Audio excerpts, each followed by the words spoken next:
బీరకాయ కూర కొంచెం కొంచెం కొద్దిగా సార్ ఆ పెరుగులో నంచుకో సరేనా. సార్ చెప్పారు మీకు బీరకాయ కూర పెట్టాలని.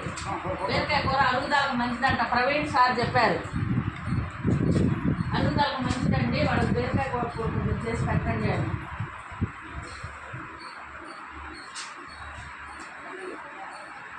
సరేనా.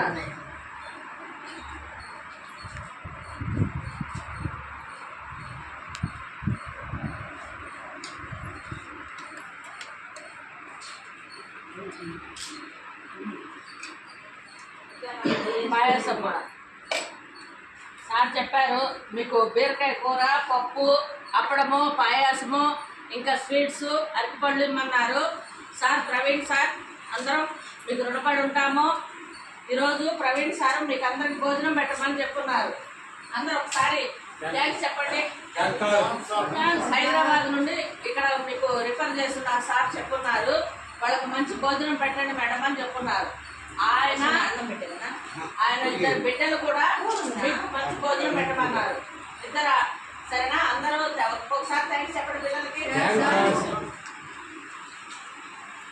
ఈరోజు మన శ్రద్ధ ఆశ్రయ మందిరం నందు ప్రవీణ్ సారు వారి భార్య జ్ఞాపకార్థము సార్ వారిద్దరు పిల్లలు ఇక్కడ ఉన్న ఆశ్రమంలో ఉన్న ప్రతి ఒక్కరికి మంచి భోజనం పెట్టాలని సార్ మనకి భోజనము దానికి కావాల్సినటువంటి ఏర్పాట్లు అన్ని చేయమని చెప్పి సార్ చెప్పున్నారు. ప్రవీణ్ సార్ అందరికీ మీకు అందరి తరఫున మీకు మన శ్రద్ధ ఆశ్రయ మందిరం తరఫున అందరూ ధన్యవాదాలు తెలియజేసుకుంటున్నాం సార్.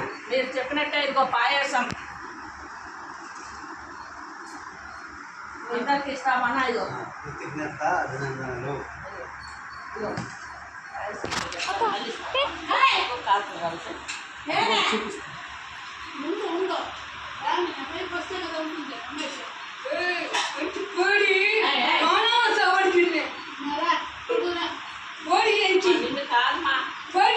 ప్లేస్ లో ఎవరు ఉన్నారని ఆమె కనిపిస్తా ఉంది.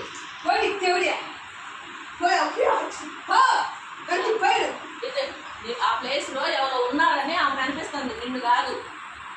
అర్థమైందా? నీ ఎంత చూస్తుందా? ఎక్కడికైనా చూస్తున్నావా? నీ మనసుకి అలా అనిపిస్తుంది. నమస్తే సార్, ప్రవీణ్ సార్. ఈరోజు మన శ్రద్ధ ఆశ్రయ మందిరంలో అందరికీ భోజనం పెట్టినందుకు ధన్యవాదాలు తెలియజేస్తున్నాము సార్. మీకు మీ బిడ్డలకి ఆ దేవదేవుడు వెంకటేశ్వర స్వామి అష్టైశ్వర్యాలు, ఆయన ఆరోగ్యాలు, 200 ఇవ్వాలని మన శ్రద్ధ ఆశ్రయ మందిరం ద్వారా తెలియజేస్తున్నాం సార్. ఇంకా మీరు బాగా వృత్తిలోకి వచ్చి ఇంకా 100 మందికి, 1000 మందికి, కొన్ని వందల మందికి సహాయం చేయాలని మేము మనస్ఫూర్తిగా కోరుకుంటున్నాం సార్.